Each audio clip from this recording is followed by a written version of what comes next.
반갑습니다. 부동산 전망하는 남자 골든마우스 인사드립니다. 대표적인 투자 시장이라고 할 수 있는 증권 시장과 부동산 시장에 대해서 제가 많이 이야기를 드리는데요.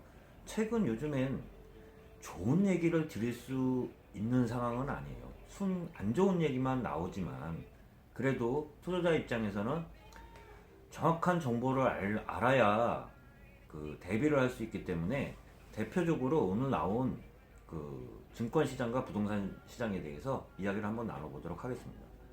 오늘도 증권 시장은 쌍끌이 매도, 기관과 외국인의 쌍끌이 매도하에 개인만 칼바지하고 있는 상황에서 오늘도 코스피, 코스닥 양대 시장 같은 경우는 코스피 시장을 보면요, 4.86% 하락해서 1600포인트도 깨고 1591.20포인트로 마감했으며, 코스닥 시장도 5.75% 하락해서 485포인트, 500포인트가 깨졌는데요.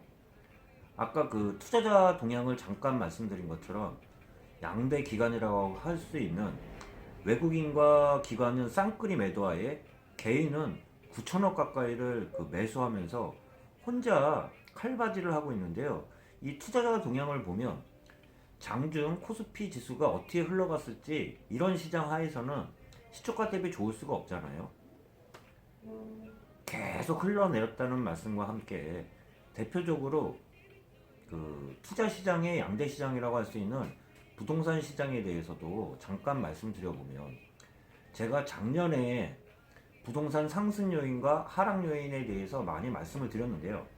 하락 요인에 대표적으로 말씀드렸던 게 보유세 강화였어요. 그러면서 했던 말이, 올해 2020년 주택가격 전망을 했을 때 보합이나 하락할지언정 보유세는 늘어날 수밖에 없는 상황 구조라고 얘기 드리면서 부동산의 악재 요인이라고 말씀드렸는데요.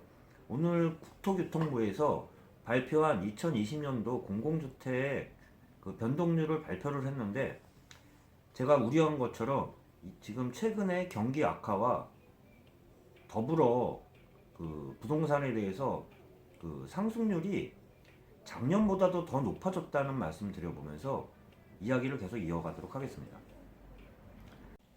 한번 살펴보도록 하겠습니다. 코스피 시장은 4.86% 하락해서 1591.20%로 하락했으며, 코스닥 시장도 5.79% 하락해서 5,500선이 깨졌는데요. 485.14포인트로 마감했습니다. 또한 여기서 투자자의 동향을 보면 더 우려스러운 게, 오늘 같은 경우는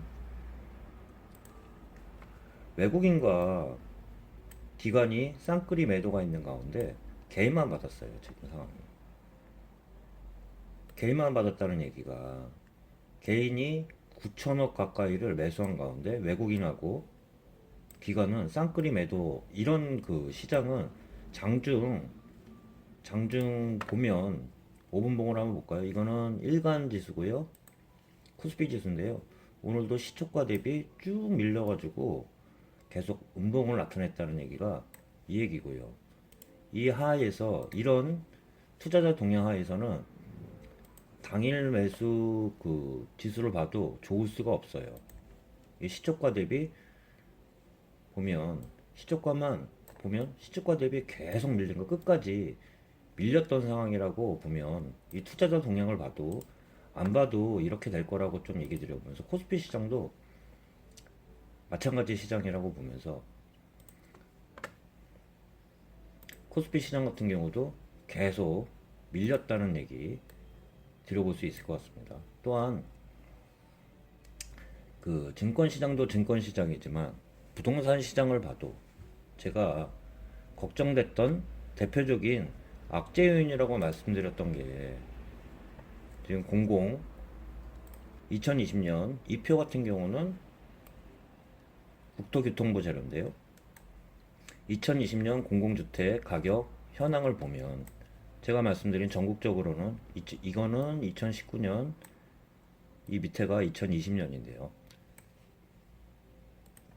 전국적으로 해도 작년 5.23% 대비 약 6%, 5.99% 공시 가격이 올라갔어요. 이렇게 되면 보유세는 올라갈 수밖에 없어요.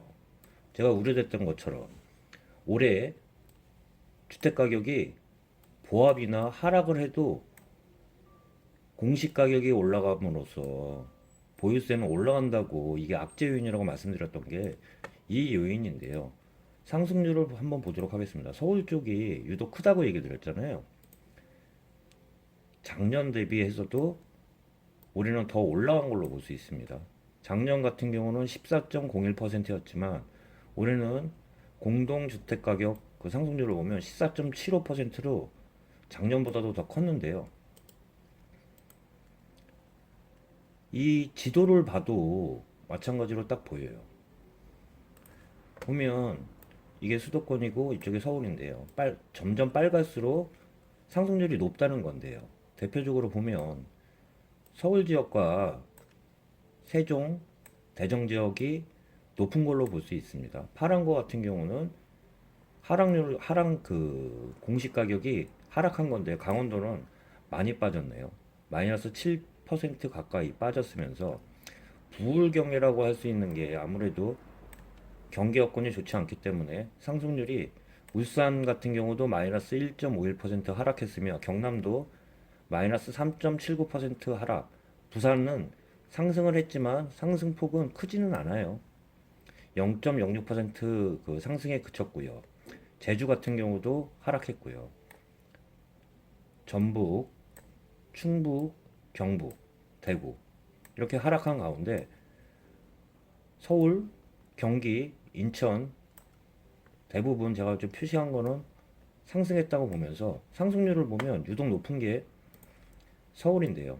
서울하고 대전이라고 할 수 있는데 서울 같은 경우는 아무리 공시가 현실화율이라고 해도 작년 대비 누계의 기준으로 보면 서울 지역은 많이 오른 지역이 없거든요. 그런데 상승폭은 유독 높다고 좀 말씀드려보면서 서울 지역의 상승률에 대해서 한번 보도록 하겠습니다. 이 표는 서울 지역 상승률인데요. 이쪽 표는 국토교통부 자료고요. 여기는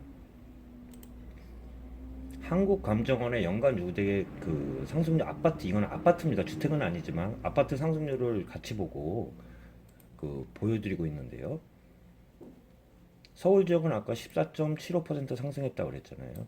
구별로 보면 유독 높은 게 빨간 게 강남구가 25.57%나 상승했으며 서초구는 22.57%, 아주 높은 상승률을 보인 게 강남 3구라고 볼 수 있는데요. 송파구도 18.45%나 상승을 했어요.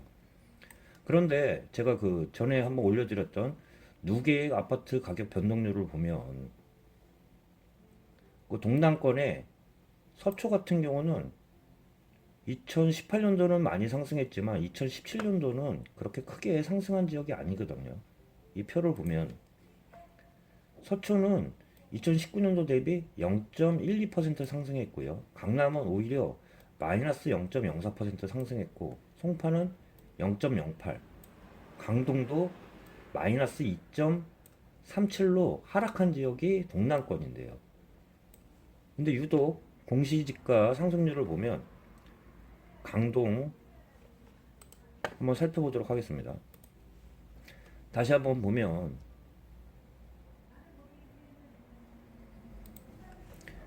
강남이 25.57%나 상승했고요. 서초는 22.57%, 송파도 18.45%, 강동도 연간 아파트 기준액으로 보면 마이너스로 떨어졌지만 9.07% 높은 상승률을 기록하고 있는 지역이 또 강동구예요.